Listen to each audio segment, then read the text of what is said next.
بسم الله الرحمن الرحيم. الحمد لله والصلاة والسلام على سيدنا محمد وعلى آله وأصحابه أجمعين.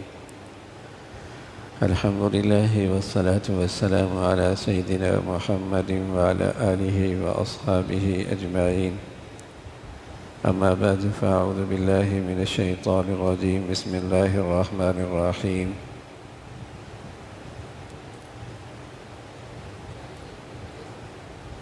إن عدة الشهور عند الله 12 شهرا في كتاب الله يوم خلق السماوات والأرض منها 4 حرم. صدق الله العظيم. اللهم صل على سيدنا محمد وعلى آل سيدنا محمد وبارك وسلم. اللهم صل على سيدنا محمد وعلى آل سيدنا محمد وبارك وسلم. میرے معزز مسلمان بزرگوں، عزیز بھائیوں اور امت مسلمہ کی مقدس ماں اور بہنوں، 1446 مکمل ہو گئے اور 46 کے بعد 47 کا آغاز ہوا۔ یکم محرم الحرام اسلامی سال کا پہلا مہینہ، ذی الحج پر 1446 سال ہجرت کو پورے ہو گئے۔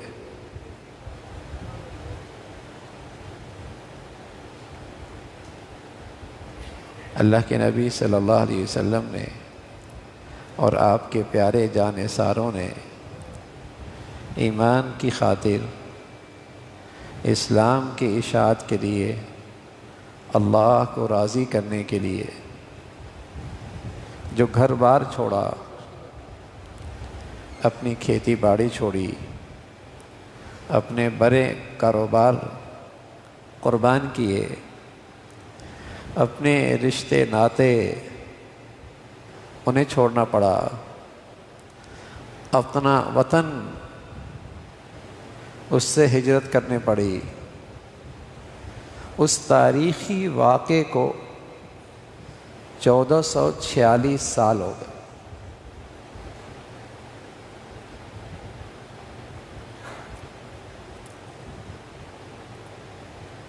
دو 2025 یہ حضرت عیسیٰ علیہ السلام کا پیدائش، ولادت، گوئے کہ ان کی پیدائش کو 2025 سال ہو گئے۔ وہ جنوری سے شروع ہوتا ہے، دسمبر پہ ختم ہوتا ہے۔ اس کی تاریخ رات کو 12 بجے بدلتی ہے۔ اسلامی سال کا آغاز محرم سے، اس کا اختتام ذو الحج پہ، اس کی تاریخ بدلتی ہے سورج کے غروب ہونے کے ساتھ۔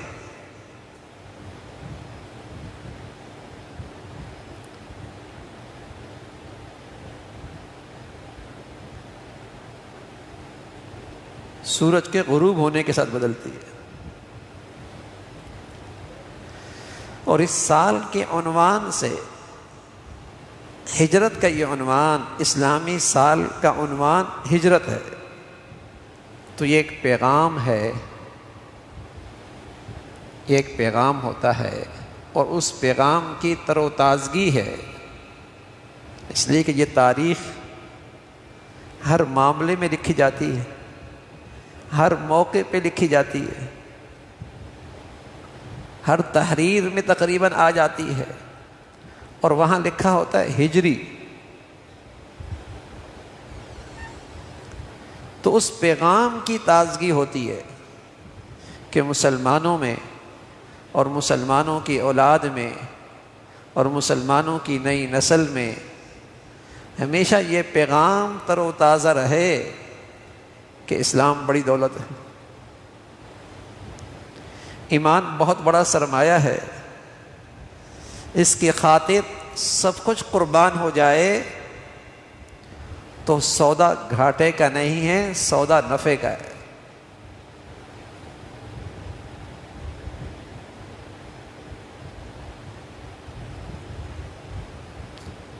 اس اسلام اور ایمان کی حفاظت کی خاطر سب کچھ لگ جائے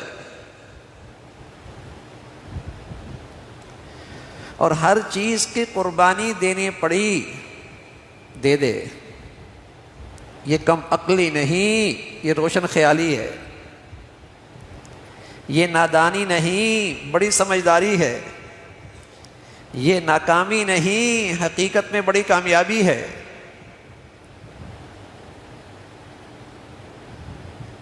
یہ لوگ قابل افسوس نہیں، قابل رشک ہے۔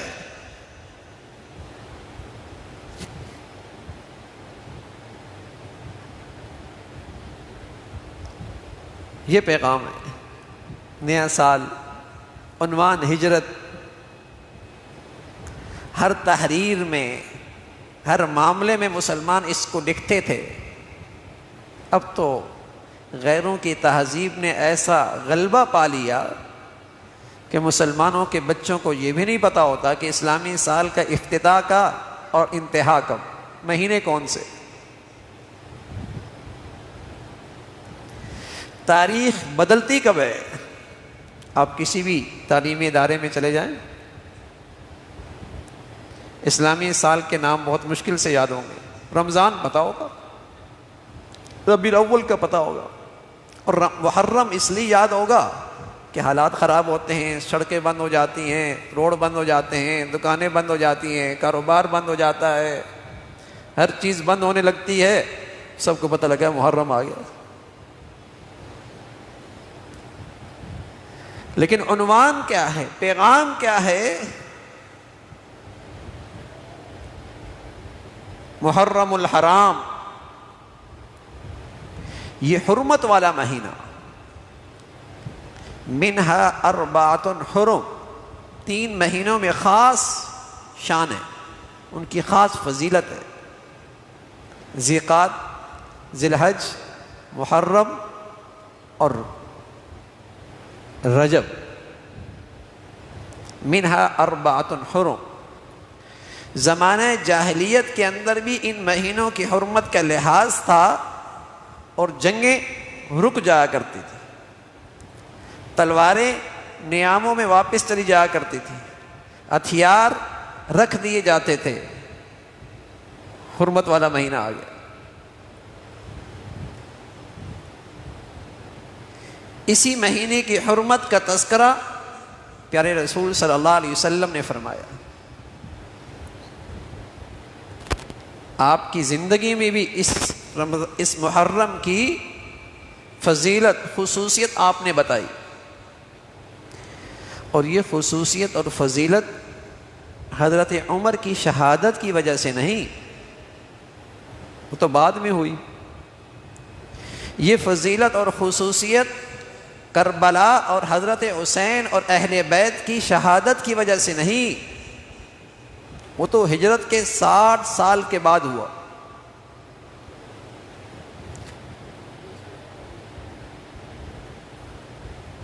اور ویسے بھی اسلام میں شہادتوں کی کمی نہیں ہے۔ شہادتوں سے اگر کوئی دین کی فضیلت آتی اور اسے کوئی کسی خاص انداز سے منایا جاتا تو پھر تو نہ کوئی مہینہ رہتا، نہ کوئی ہفتہ رہتا، نہ کوئی دن رہتا۔ اتنی شہادتیں ہیں، یقتلون النبیین بغیر حق، انبیاء کی شہادتیں ہیں جو اللہ کے بعد اللہ کے ہاں اللہ کی مخلوق کی سب سے بڑی ہستیاں حضرات انبیاء کی شہادتیں ہیں۔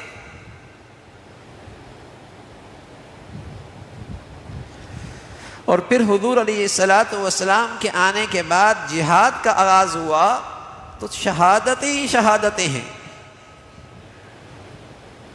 سب سے پہلا غزوہ بدر، جس میں 14 شہادتیں اور بڑے لوگوں کی، جو رمضان میں ہوا۔ پھر غزوہ احد جو شوال میں ہوا، رمضان کے بعد والا مہینہ، جس میں 70 شہادتیں۔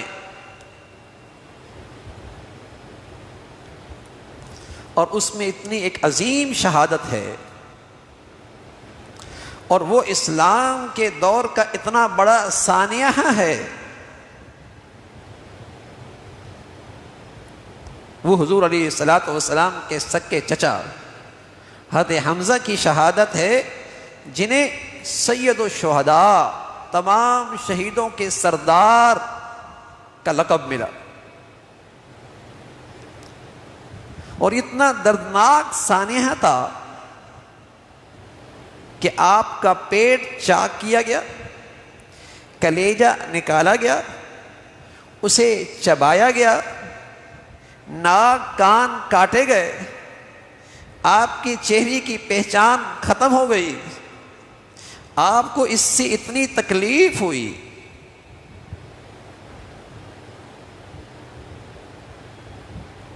اتنا درد ہوا آپ کے دل میں کہ جب فتح مکہ ہوا تو عام معافی کا اعلان ہو گیا، سب کو معاف کرو،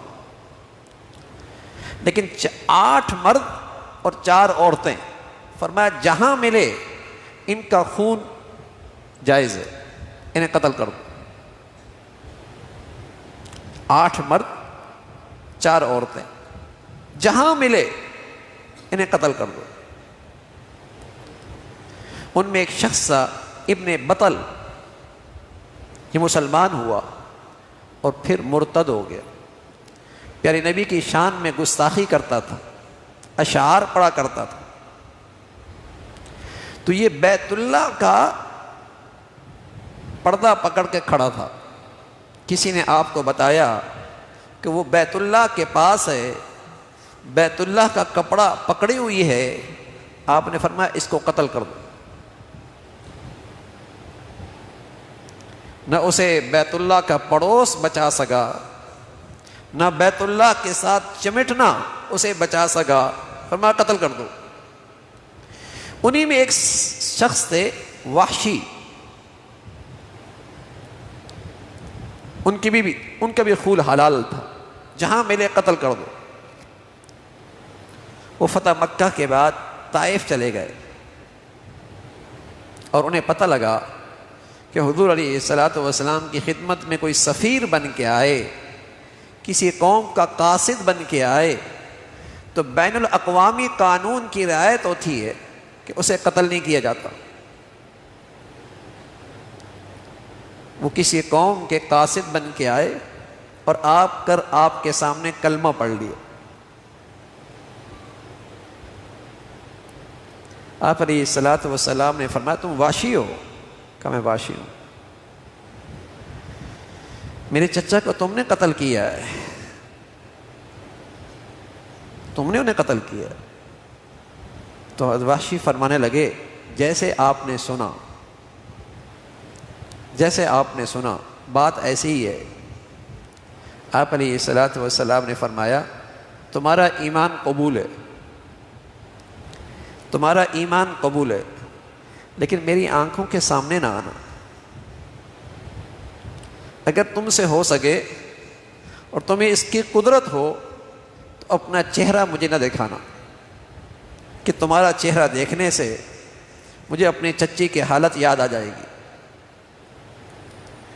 مجھے اپنے چچے کی وہ کیفیت یاد آ جائے گی، اور تمہارے بارے میں میرے دل میں کچھ ناراضگی آئے گی، تو یہ امتی کے لیے اچھا نہیں ہے۔ یہ بھی شفقت ہے، یہ بھی اللہ کے نبی کی شفقت، رحم، کہ امتی کے لیے دل میں قدورت آ گئی تو اس امت کی تو بربادی آ گئی۔ پر میں اتنی خیال کر لینا کہ میرے سامنے نہ آنا، اس لیے کہ مجھے اپنا چچا یاد آئیں گے اور ان کی وہ کیفیت یاد آئے گی۔ تو حضرت وحشی مسلمان بھی ہو گئے، صحابی بھی ہو گئے، مجلس میں ایمان کے ساتھ حضور کی صحبت مل گئی، ساری زندگی حضور کے سامنے نہ آ سکے۔ اسلام کے دامن میں اتنا بڑا سانحہ،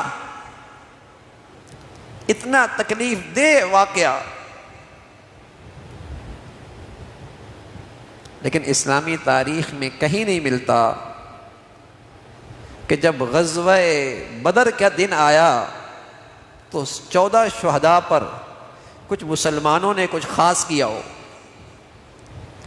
یا 70 شہداء پر مسلمانوں نے ہر اس دن یا اس ہفتے یا اس مہینے کچھ خاص کیا ہو کہ آج سید الشہداء حضرت حمزہ کی شہادت ہے۔ تاریخ اسلام میں، احادیث میں، قرآن میں کہیں اشارہ، نبی کی زندگی میں، صحابہ میں، اور پھر مسلمانوں کے بعد اسلامی خلافت میں۔ اس لیے کہ اگر مسلمان ان شہادتوں پر دنوں کی فضیلت اور دن منانے لگے تو میں عرض کر رہا ہوں، نہ کوئی دن رہے گا، نہ کوئی ہفتہ رہے گا، نہ کوئی مہینہ رہے گا، ہر دن کوئی نہ کوئی شہادت۔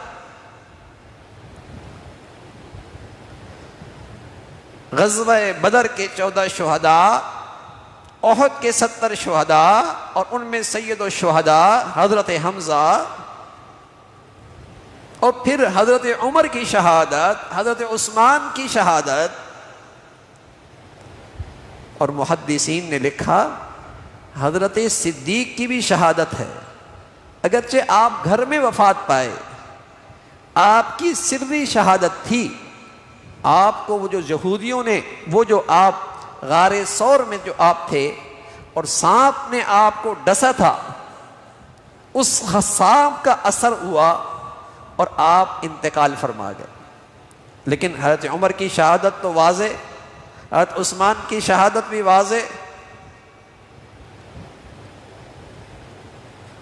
شہادتی شہادتیں۔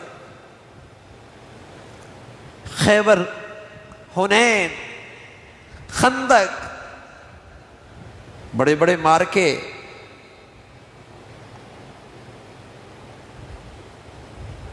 تو محرم کی جو فضیلت ہے، یہ خصوصیت ہے، یہ حضرت عمر کی شہادت کی وجہ سے یا کربلا کے واقعے کی وجہ سے نہیں ہے، یہ تو بہت بعد میں پیش آئے۔ اس کی خصوصیت اور فضیلت پہلے سے خود حضور علیہ الصلوۃ والسلام نے جب رمضان کے روزے ابھی فرض نہیں تھے تو آپ نے فرمایا تھا کہ عاشوراء کا روزہ فرض ہے، عاشوراء کا روزہ فرض ہے۔ اور جب رمضان کے روزے فرض ہو گئے تو عاشوراء کو روزے کی فرضیت ختم ہو گئی۔ اب فرمایا رکھو گے تو ثواب ملے گا اور نہ رکھا تو گناہ کوئی نہیں۔ جب آپ علیہ الصلوۃ والسلام کو پتہ لگا کہ اس دن، یہ دن یہودیوں کے ہاں بھی بڑی فضیلت کا ہے، ان کا نظریہ ہے کہ فرعون سے موسیٰ علیہ الصلوۃ والسلام کو اس دن نجات ملی تھی، وہ بھی روزہ رکھتے ہیں، تو پیارے رسول صلی اللہ علیہ وسلم نے فرمایا کہ اگر آئندہ سال میں رہا تو 9ویں کا بھی روزہ رکھوں گا تاکہ یہودیوں سے مشابہت نہ رہے۔ اس لیے اگر روزہ رکھیں تو 9ویں کا بھی رکھیں اور 10ویں کا بھی رکھیں۔ 9ویں کا نہ رکھ سکے تو کوئی بات نہیں، 11ویں کو رکھ لیں، صرف 10ویں کے رکھنا مناسب نہیں، صرف 10ویں کا رکھنا مناسب نہیں۔ یہ اس محرم کے بارے میں رسول اللہ صلی اللہ علیہ وسلم نے ایک ہدایت دی، اور ایک اور حدیث ہے، فرمایا 10 محرم کو اپنے گھر والوں پر رزق کی وسعت کرو، اس سے اللہ تعالیٰ تمہارے رزق میں برکت عطا فرمائے۔ ایک بات یہ ملتی ہے، یہ 2 چیزیں شریعت کے لحاظ سے اس محرم میں ثابت ہے، اور اس کے علاوہ کچھ نہیں، اس کے علاوہ کچھ نہیں۔ باقی اس محرم کو ایسے ہی گزارنا چاہیے جیسے دیگر دن گزارے جاتے ہیں، جیسے دیگر مہینے گزارے جاتے ہیں، اسی انداز۔ یہ دو چیزیں محرم میں ہیں، اور اس میں بقیہ چیزیں ایصال ثواب بدنی ہو یا مالی ہو، یہ کسی دن کے ساتھ خاص نہیں، کسی مہینے کے ساتھ خاص نہیں، کسی وقت کے ساتھ خاص نہیں، جب چاہیں اپنے پیاروں کے لیے، اہل بیت کے لیے، حضرات صحابہ کے لیے آپ ایصال ثواب کریں، لیکن اس کے لیے کوئی وقت مخصوص نہیں۔ یہ بات بھی اچھی نہیں کہ قبرستان والوں کو پورا سال بھولے رہیں، 11 مہینے 20 دن تک یاد نہ رہیں، اور ان 10 دنوں میں یاد آ جائے۔ قبرستان جانا، ہر ہفتے جانا فضیلت کی بات ہے، کثرت سے جانا فضیلت کی بات ہے، لیکن اس کو ان مخصوص دنوں کے ساتھ خاص کر دینا اور اسی کے اندر اجر و ثواب سمجھنا، یہ دین میں اضافہ ہے، یہ دین میں زیادتی ہے۔ تو ایصال ثواب بھی ہوتا ہے، نیکیاں بھی اپنے پیاروں کو اس کا ثواب پہنچتا ہے۔ آپ بدنی عبادت کریں، تلاوت کریں، دعا کریں، طواف کریں، نفل پڑھیں، یا صدقہ کریں، خیرات کریں، مالی لحاظ سے کوئی خرچ کریں، ثواب پہنچتا ہے، اور وہ آسان ہے، اس کے لیے نہ کوئی مہینہ مخصوص ہے، نہ کوئی دن مخصوص ہے، نہ کوئی ہفتہ مخصوص ہے۔ البتہ اس نئے سال کے موقع پہ جس چیز کو اپنے ذہنوں میں بٹھانا ہے وہ ہجرت کا پیغام ہے، ہجرت کا پیغام ہے کہ آپ علیہ الصلوۃ والسلام جو مکہ سے مدینہ ہجرت کر کے تشریف لے گئے، تو یہ آپ کا وہاں جانا کسی مالی مفادات کی وجہ سے نہیں تھا، کسی عہدے اور منصب کے لیے نہیں تھا، کسی حسن و جمال کی خاطر نہیں تھا، یہ ساری چیزیں تو قریش کے سرداروں نے، مکہ کے وڈیروں نے آپ کے قدموں میں لا کے رکھی، آپ کے قدموں میں رکھی۔ دولت چاہیے ڈھیر لگا دیں گے، عہدہ اقتدار سردار بنا دیں گے، حسن چاہیے مکہ کی خوبصورتی آپ کے سامنے رکھتے ہیں۔ تینوں چیزیں بڑی خطرناک ہیں، تینوں چیزیں بڑی خطرناک ہیں۔ ایمان بکتا ہے منڈیوں میں پیسوں سے، قیمت لگتی ہے ایمان اسلام کی عہدے منصبوں سے۔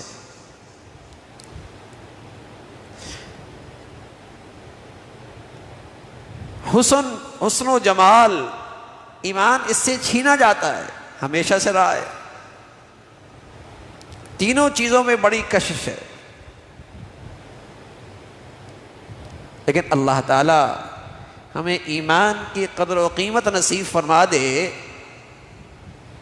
کہ کیا سرمایہ ہے یہ۔ ربما یود الذین کفروا لو کانوا مسلمین، جس منڈی میں اسلام کی قیمت لگے گی پھر آنکھیں کھلیں گی،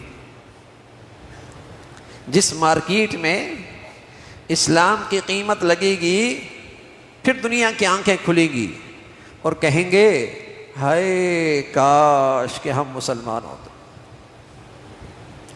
ربما یود الذین کفروا لو کانوا مسلمین، ہائے کاش کہ ہم مسلمان ہوتے۔ لیکن وہاں مارے حسرت کے آنکھوں کے آنسو ختم ہو جائیں گے، مارے حسرت کے خون کے قطرے ختم ہو جائیں گے، لیکن وہ حسرت نیری حسرت رہے گی، بڑی دولت ہے۔ پھر نبی صلی اللہ علیہ وسلم فرمایا کرتے تھے اللہ تعالیٰ اس فتنے سے محفوظ فرمائے، ایک وقت آئے گا یبیع دینہ بعرض من الدنیا، ایک وقت ایسا آئے گا لوگ اپنا دین دے بیٹھیں گے دنیا کے مفادات کی خاطر، کوئی دولت کی خاطر، کوئی حسن کی خاطر، کوئی عہدے اور منصبوں کی خاطر دین دے بیٹھیں گے۔ یبیع دینہ بعرض من الدنیا، لوگ اپنے دین کو منڈیوں میں بیچیں گے، دین جاتا رہے گا دنیا کے مفادات کے خاطر، دنیا بڑی چیز ہو جائے گی۔ حضور علیہ الصلوۃ والسلام فرمایا کرتے تھے ایک وقت آئے گا کہ میری امت کے ہاں جب دنیا بڑی چیز ہو جائے گی نا تو دلوں سے ایمان اسلام کی قدر و قیمت نکل جائے گی۔ جب دنیا بڑی چیز ہو جائے گی تو اسلام اور دین کی قدر و قیمت دلوں سے نکل جائے گی۔ تو میرے عزیزو، یہ جو نئے سال کا عنوان ہجرت ہے اور مسلمانوں کی تاریخ میں جو یہ ہجرت لکھی جاتی ہے ہماری توجہ نہیں ہوتی، بلکہ مسلمان تو اب لکھتے بھی نہیں ہیں۔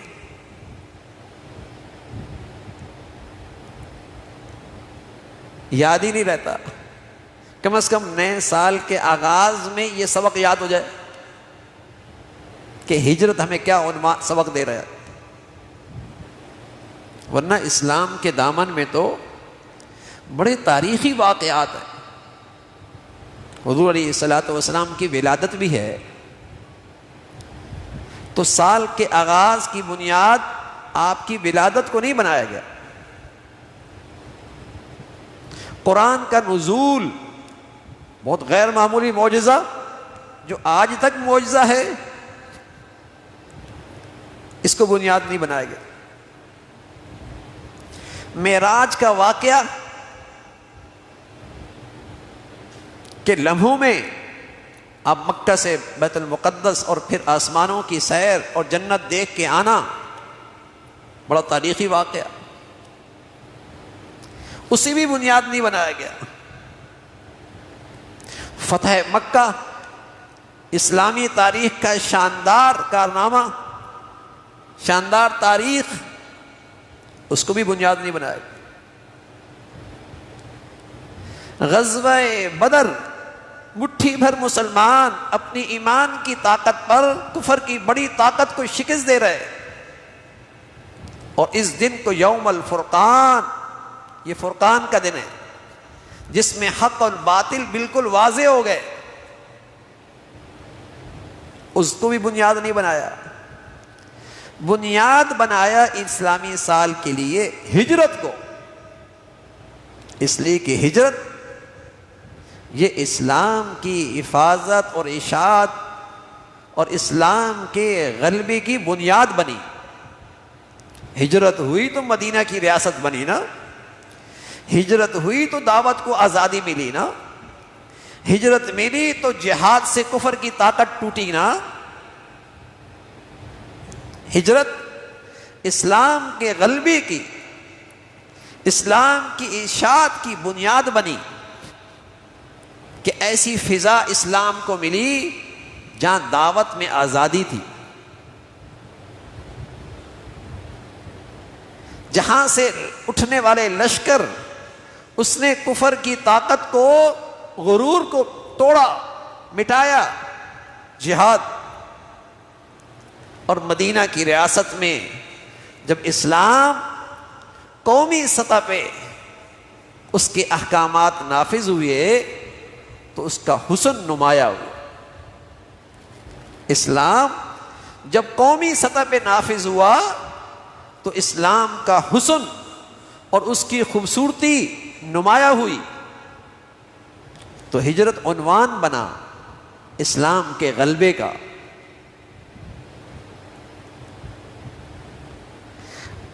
ہجرت پیغام رکھتا ہے اپنے اندر کہ تمہارے آباء و اجداد، تمہارے اسلاف، اللہ کے یہاں سب سے بزرگ ترین ہستیاں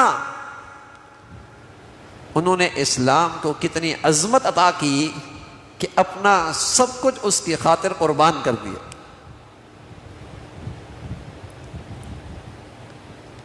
گویا کہ اس تاریخ پر ہم اپنے ایمان کی حرارت بھی معلوم کر سکتے ہیں. جیسے ایک آلہ ہوتا ہے نا جس سے کسی چیز کی گرمی محسوس کی جاتی ہے،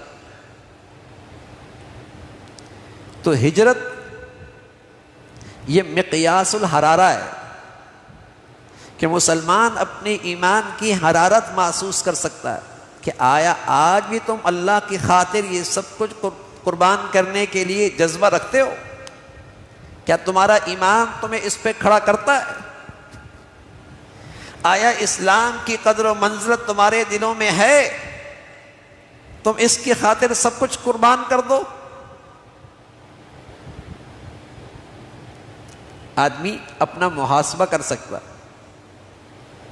کہ ہم آج کہاں کھڑے ہیں اور ہمارے اسلاف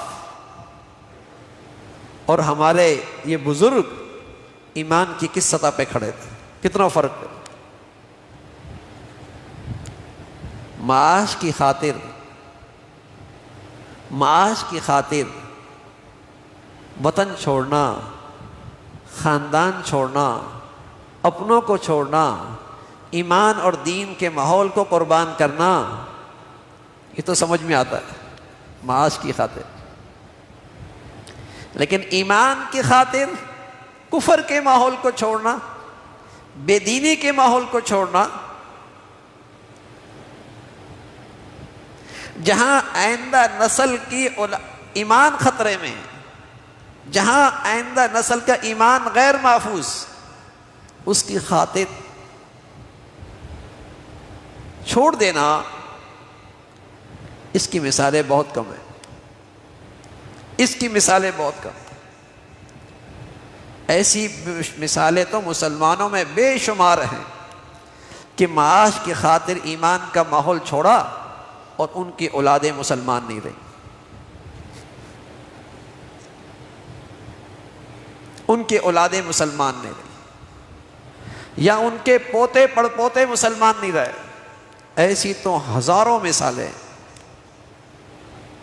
کہ معاش کی خاطر اپنے ماحول چھوڑے، یا تو اپنا ایمان چلا گیا یا پھر اولاد کا ایمان چلا گیا. تیسری نسل تو یقیناً نہیں بچتی. پورے کفرستان میں جا کے دیکھ لیں، تیسری نسل تو بالکل نہیں بچتی.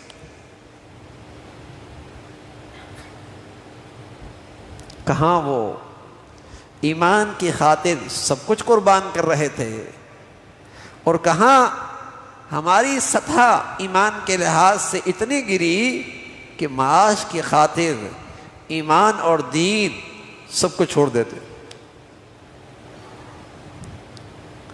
تو میرے عزیزو، یہ نیا سال یہ پیغام لے کے آیا ہے کہ تم بھی اپنی ایمان کی حرارت محسوس کرو. اگر کمی ہے تو پھر اللہ کریم کا یہ ارشاد ہے، یا ایھا الذین آمنوا آمنوا، ایمان والو پھر اپنا ایمان تازہ کرو نا. یا ایھا الذین آمنوا آمنوا، ایمان والو پھر اپنا ایمان صحت مند کرو نا. یا ایھا الذین آمنوا آمنوا، ایمان والو پھر اپنی ایمان کی تجدید کرو نا. جددوا ایمانکم، اس میں تازگی لاؤ.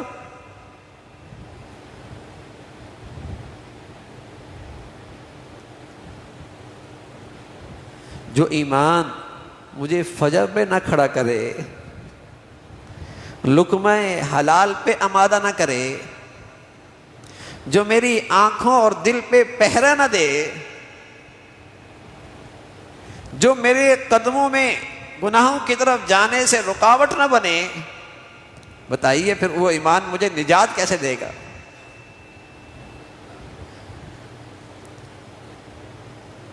اے ایمان والو، اپنے ایمان کو پھر تازہ کرو نا. اس لیے کہ یہ بڑھتا بھی ہے، گھٹتا بھی ہے، صحت مند بھی ہوتا ہے، بیمار بھی ہوتا ہے. اسے غذا نہ ملے اور اسے گناہوں کی جراثیم سے نہ بچایا جائے، یہ بوسیدہ ہو جاتا ہے، بے جان ہو جاتا ہے۔ اگر اسے غذا نہ دی جائے اور گناہوں کی جراثیم سے نہ بچایا جائے، یہ ایمان بوسیدہ ہو جاتا ہے، بے جان بے روح ہو جاتا ہے، اس میں طاقت نہیں رہتی۔ تو ایمان کی ایسی قدر و قیمت آ جائے بھائی کہ ایک طرف ساری دنیا ہو اور ایک طرف ایمان کا تقاضا ہو، میں ایمان کے ساتھ کھڑا ہوں، میں ایمان کے ساتھ کھڑا ہوں۔ عبداللہ ذو البجادین رضی اللہ تعالیٰ عنہ صحابی رسول ہیں، ان کا لقب تھا دو چادروں والے صحابی۔ ایمان لیا ہے، ایمان لیا ہے۔ آپ علیہ الصلاۃ والسلام نے فرمایا جس ماحول میں تم رہ رہے ہو وہاں ماحول ایمان کے لیے سازگار نہیں ہے، اپنے ایمان کا تذکرہ نہ کرنا۔ خیال تھا نوجوان ہے، نیا ایمان لایا ہے، ماحول سازگار نہیں ہے، کہیں ایسا نہ ہو آزمائش کا مقابلہ نہ کر سکے، فرمایا تذکرہ نہ کرنا، ایمان لیا ہے۔ باپ کا انتقال ہو گیا تھا، والدہ زندہ تھی، چچا کے زیر سرپرستی زندگی گزر رہی تھی۔ اب جب ایمان لے آئے، چند دن گزرے تو حضرت عبداللہ میں تو بہت بدلاؤ تھا، بہت بدلاؤ تھا۔ اللہ تعالیٰ ہمیں ایمان کی حقیقت نصیب فرما دے۔ یہ تو دیکھنا بدل جاتا ہے، سننا بدل جاتا ہے، رات دن بدل جاتی ہیں، زندگی کی ترجیحات بدل جاتی ہیں، زندگی کا مقصد بدل جاتا ہے۔ اللہ کرے یہ اپنی حقیقت کے ساتھ آ تو جائے۔ حضرت عبداللہ میں بہت بدلاؤ۔ چچا نے پوچھا بھتیجے وہ جو شخص ایک نیا آیا ہے مدینہ میں، کہیں تم ان کے پاس سے تو ہو کے نہیں آئے؟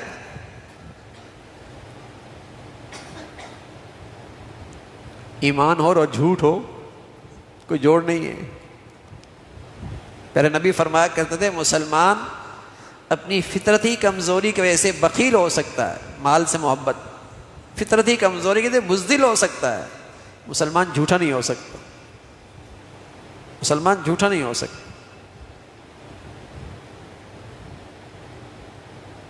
اور یہ بھی پتا ہے کہ اس سچائی کی مجھے قیمت کیا چکانی پڑے گی، یہ بھی پتا تھا، اس سچائی کی مجھے قیمت کیا چکانی پڑے گی یہ بھی اندازہ تھا، بتا دیا۔ انہی کے پاس سے ہو کے آؤ۔ چچا نے کہا بھتیجے یا تو ایمان چھوڑنا ہوگا، ان کا دامن چھوڑنا ہوگا، یا زندگی کے تمام مفادات سے دستبردار ہونا ہوگا اور بغیر کپڑوں کے باہر نکال دوں گا، پھر میرے گھر نہیں آ سکتے۔ اس نوجوان نے لمحے کا انتظار کیے بغیر چچا کو جواب دیا، چچا ساری دنیا چھوٹ سکتی ہے، اب ایمان اور اللہ کے نبی نہیں چھوٹ سکتے، ساری دنیا چھوٹ سکتی۔ وہ لوگ جانتے تھے ایمان کیا دولت، مر مٹتے تھے ایمان کی خاطر، جان کی بازی لگا دیا کرتے تھے اس کی حفاظت کے لیے۔ ہمیں سستے داموں مل گیا نا بھائی، ہمیں سستے داموں مل گیا نا، اس لیے بس اوقات بغیر محنت کے کمائی مل جائے تو اولادیں اسے اڑا دیتی ہیں، بغیر محنت کے کمائی ہاتھ آ جائے نادان اولادیں ضائع کر دیتی ہیں۔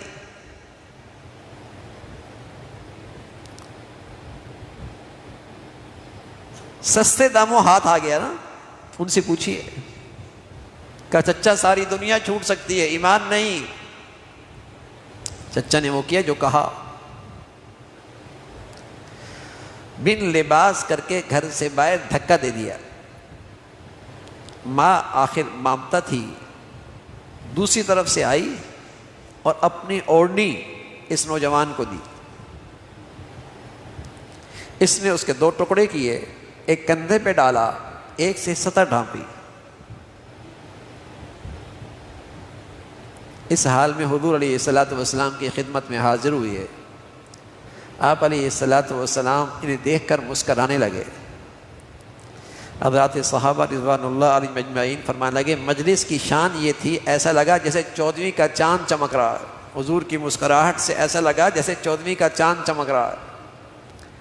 آنے والے نوجوان کی تسلی میں آپ فرمانے لگے ہم آپ کے والد بھی، آپ کے دوست بھی، آپ کے ساتھی بھی، آج کے بعد آپ ہمارے، ہم تمہارے۔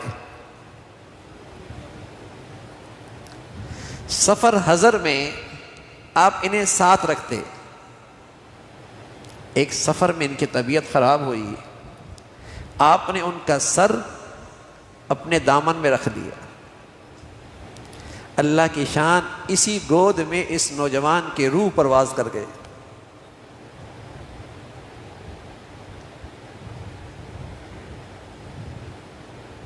اللہ کے نبی کی گود ہے اور روح پرواز ہو رہی ہے۔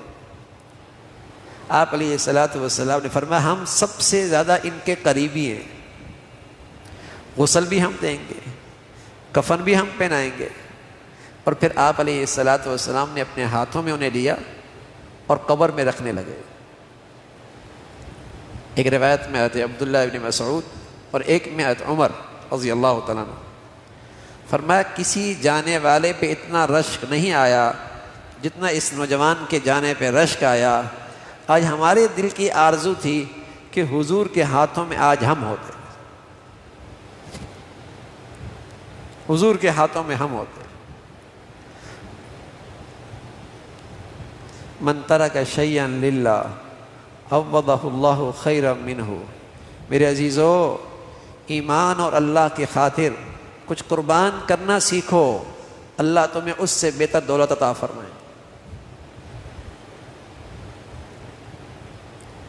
اللہ کی خاطر کچھ چھوڑنا سیکھو، اللہ اس سے بہتر دولت تمہیں عطا فرمائے۔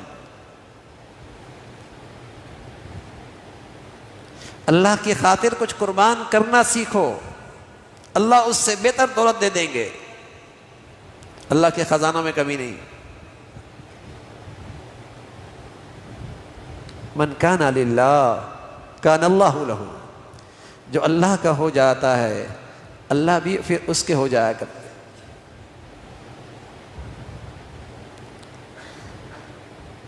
اللہ بھی اس کے ہو جاتا ہے۔ تو میرے عزیزو، ہمارے ان اسلاف نے ہمیں ایمان کی قدر و قیمت سمجھائی ہے، جو انہوں نے ہجرت کر کے دکھایا۔ حضرت ابو سلمہ رضی اللہ تعالیٰ عنہ ہجرت کے لیے نکلے، بیوی بھی ساتھ ہے، بچہ بھی ساتھ ہے، اور کچھ مکہ کی کمائی بھی ساتھ لے کے جا رہا ہے۔ اسلام دشمن سامنے کھڑے ہو گئے۔ مدینہ مکہ کی کمائی مدینہ کی معیشت کا حصہ بنے، ہمیں برداشت نہیں، ہمیں برداشت نہیں۔ آپ نے زندگی بھر کی پونجی ان کے حوالے کر دی، راستہ چھوڑ دو، لے لو۔ سسرال والے آئے، جانا ہے تو چلے جاؤ، ہماری بیٹی نہیں لے کے جا سکتے، بیوی بھی لے گئے۔ اپنے آئے، جاؤ، ہمارا پوتا نہیں لے کے جا سکتے، بیوی بھی ظالموں نے چھین لی، بیٹا بھی ظالموں نے اٹھا کے لے گئے۔ اس حال میں یہ ہجرت کر رہے ہیں اور حضور علیہ الصلوۃ والسلام کے پاس پہنچتے ہیں اور اپنی بیتی کہانی سناتے ہیں۔ پیارے رسول صلی اللہ علیہ وسلم فرماتے ہیں یا ابا سلمہ قد ربحت البیع قد ربحت البیع، اے ابو سلمہ بڑے نفع کی تجارت کی، ایمان کی دولت بچا کے لائے ہو اور اس کی قیمت میں سب کچھ قربان کر دیا، سودا گھاٹے کا نہیں ہے، نفع کا ہے۔ تجارت خسارے کی نہیں ہے، نفع کی ہے۔ قد ربحت البیع، قد ربحت البیع، بڑے نفع کی تجارت۔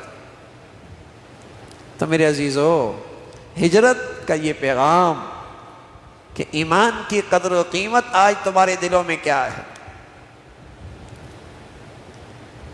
اللہ کے نبی اور ان کے پیاروں نے جو ہجرت کی ہے ایمان کی خاطر اور سب کچھ قربان کر دیا، یہ آج تم بھی اپنے دلوں میں ایمان کی قدر و قیمت محسوس کرتے ہو؟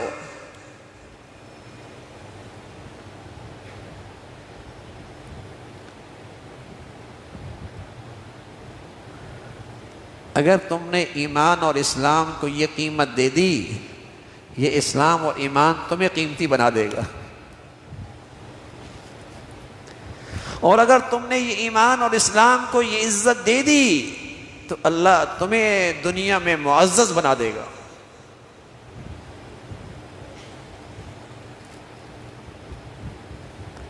اگر تم نے ایمان اسلام کو یہ قیمت دے دی، دنیا میں تم چمک جاؤ گے، تم قیمتی بن جاؤ گے۔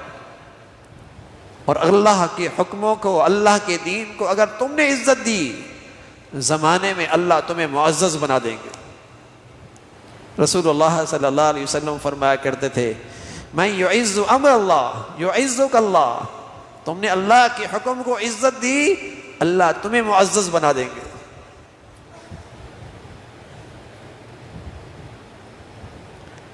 اسے اپنی زندگیوں میں عزت دو، ایمان اسلام کو اپنی زندگیوں میں احترام دو، اپنی خوشیوں میں ایمان اسلام کی زندگی کو اہمیت دو، عزت پاؤ گے۔ تو یہ ہجرت کا عنوان میرے عزیزو ہمیں یہ سبق دے رہا ہے کہ کس انداز سے قربانیاں دی گئیں ایمان کی خاطر، اور کس طرح ہر چیز کو چھوڑ دیا گیا ایمان اسلام کی خاطر۔ اللہ تعالی ہمیں بھی ایمان کی حقیقت نصیب فرمائے، ہاں، اور اس کی قدر و منزلت نصیب فرمائے۔ یہ گناہ پہ گناہ ہوتے رہتے ہیں، گناہ پہ اصرار ہونے لگتا ہے، گناہ پہ فخر ہونے لگتا ہے، گناہ ڈنکے کے چوٹ کرنے لگتا ہے، گناہ عزت کی چیز سمجھنے لگتا ہے۔ یہ ایمان کی وسیدگی ہے۔ ایمان کی تازگی کیا ہے؟ گناہ کرنے سے دل میں چبھن ہو، غم ہو، تکلیف ہو، افسوس ہو۔ متقی آدمی سے، پرہیزگار آدمی سے، نیک آدمی سے، اللہ کے ولی سے گناہ ہو سکتا ہے، لیکن اسے شرمندگی ہوتی ہے، اسے توبہ کی توفیق مل جاتی ہے، اسے ندامت ہوتی ہے۔ رسول اللہ صلی اللہ علیہ وسلم سے پوچھا کہ یا رسول اللہ مل ایمان، مجھے کیسے پتہ چلے گا ایمان ہے یا نہیں؟ فرمایا اذا سرتک حسنتک وساءتک سیئتک فانت مومن، جب تجھے نیکی، تیری نیکی تجھے خوش کر دے، جب تجھے تیری نیکی کی زندگی خوش کر دے، نیکی کرنے سے تجھے اندر خوشی ہو، فرحت ہو، اور تجھے تیرا گناہ بے-چین کر دے، کیوں یہ نقصان ہو گیا، تجھے افسوس ہو، دکھ ہو، فانت مومن، فرمایا یہی ایمان کی نشانی، یہی ایمان کی نشانی ہے۔ تو میرے عزیزو، ہجرت کا یہ عنوان، یہ نیا سال، یہ پیغام دے رہا ہے کہ ہم اپنی ایمان کی قدر و قیمت دیکھیں، اس کی تر و تازگی دیکھیں، جس میں میری دنیا آخرت کی فلاح اور نجات اور کامیابی ہے۔ اللہ تعالیٰ ایمان کی حقیقت ہم سب کو نصیب فرمائے۔ وآخر دعوانا الحمدللہ رب العالمین۔ آنے والا اتوار عاشوراء کا ہوگا، راستے عام طور پہ بند ہوتے ہیں تو اس میں بیان نہیں ہوگا۔ اس سے اگلا اتوار ایک سفر درپیش ہے، اس میں بھی بیان نہیں ہوگا۔ تو گویا کہ 2 اتوار بیان نہیں ہوگا انشاءاللہ۔ اس کے بعد جو تیسرا اتوار ہوگا اس میں انشاءاللہ بیان ہوگا۔ اللهم لك الحمد كله ولك الشكر كله. اللهم لك الحمد كله ولك الشكر كله. اللهم لك الحمد كله ولك الشكر كله. اللهم أعنا على ذكرك وشكرك وحسن عبادتك. ربنا لا تؤاخذنا إن نسينا أو أخطأنا. ربنا لا تؤاخذنا إن نسينا أو أخطأنا. ربنا لا تؤاخذنا إن نسينا أو أخطأنا.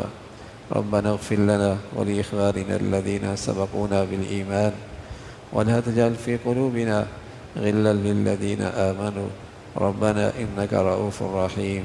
يا حي يا قيوم برحمتك نستغيث أصلح لنا شأننا كله ولا تكلنا إلى أنفسنا طرفة عين.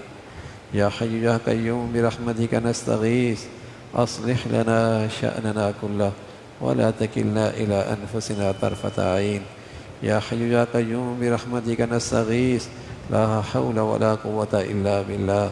لا حول ولا قوة إلا بالله. اللهم إنا نسألك العفو والعافية في الدنيا والآخرة. اللهم إنا نسألك العفو والعافية في الدنيا والآخرة.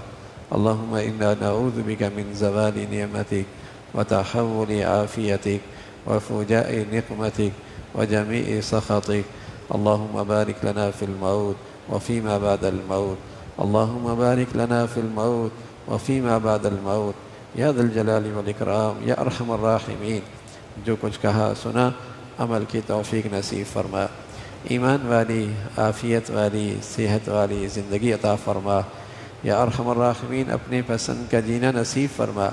کلمے والی موت نصیب فرما. ہر آنے والا دن ایمان عافیت کے لحاظ سے بڑھیا نصیب فرما. ہر آنے والا دن ایمان صحت کے لحاظ سے بڑھیا نصیب فرما یا ارحم الراحمین. ہمیشہ حلال عطا فرما, برکت والا عطا فرما, نعمتوں بری زندگی عطا فرما, نعمتوں میں شکر گزاری اپنی فرما برداری عطا فرما. ہر قسم کی ناشکری سے محفوظ فرما, گناہوں کی نحوستوں سے محفوظ فرما یا ارحم الراحمین. تقوی والی زندگی نصیب فرما. اے مولا کریم تقوی کے ثمرات نصیب فرما یا ارحم الراحمین. عافیت والی صحت والی ایمان والی زندگی عطا فرما. اپنے فضل سے تمام حاضرین حاضرات سامعین سامعات کی تمام جائز حاجات کو پورا فرما. مشکلات کو آسان فرما, پریشانیوں کو ختم فرما. بری زندگی سے, بری موت سے, برے ماحول سے, برے نظریات اور سوچ اور فکر سے ہم سب کی حفاظت فرما. اے مولا کریم ہسپتالوں کی زندگی سے, موذی امراض سے, حادثات سانحات سے, زمینی آسمانی آفات سے محفوظ فرما یا ارحم الراحمین. ہمیں سلامتی عطا فرما. ہمیں اپنے بڑوں کے لیے صدقہ جاریہ بنا. ہمیں اپنے بڑوں کے لیے عزت کا باعث بنا. ہماری اولادوں کو ہمارے لیے صدقہ جاریہ اور راحت اور سکون کا ذریعہ بنا. اے مولا کریم بچے بچیوں کی تعلیم تربیت زندگی کے صحیح فیصلے کرنے کی توفیق نصیب فرما. اپنے فضل سے انہیں اپنا بھی والدین کا فرما بردار بنا یا ارحم الراحمین. پورے امت اسلامیہ کو سلامتی عطا فرما. اہل اسلام کو نیک صالح قیادت نصیب فرما. دنیا بھر میں جو بھی جہاں کہیں بھی تیرا دین کا کام اخلاص سے کر رہے, جو تیرے ہاں مقبول ہیں, سبھی کی حفاظت فرما. مولا کریم غزہ اور فلسطین کے مسلمانوں کے لیے آسانیاں پیدا فرما. ان کے دلوں میں سکینہ نازل فرما. ان کی قربانیاں شہادتوں کے بدولت انہیں اپنے قرب کا اعلیٰ درجہ نصیب فرما. ان کی قربانیوں کے بدولت امت میں دینی ایمانی بیداری پیدا فرما یا ارحم الراحمین. اپنے فضل سے اس سرزمین پر اپنے قدرت کے عجائبات دکھا یا ارحم الراحمین. کفر کو بہم دست گریبان فرما. ان کے ظلم اور ان کے شر سے اہل اسلام کی حفاظت فرما. مولا کریم ہمارے ملک کو سلامتی عطا فرما. یا نیکی کی اور خیر کی اور تعمیر کی قوتوں کو غلبہ نصیب فرما. تخریب کی اور بے دینی اور بے حیائی کی طاقتوں کو ختم فرما. جو یہاں دین دشمن اور ملک دشمن ہیں ان کے شر سے مسلمانوں کی حفاظت فرما. ربنا تقبل منا انك انت السميع العليم ربنا تقبل منا إنك أنت السميع العليم وتب علينا إنك أنت التواب الرحيم وصلى الله على سيدنا محمد وعلى آله وأصحابه أجمعين برحمتك.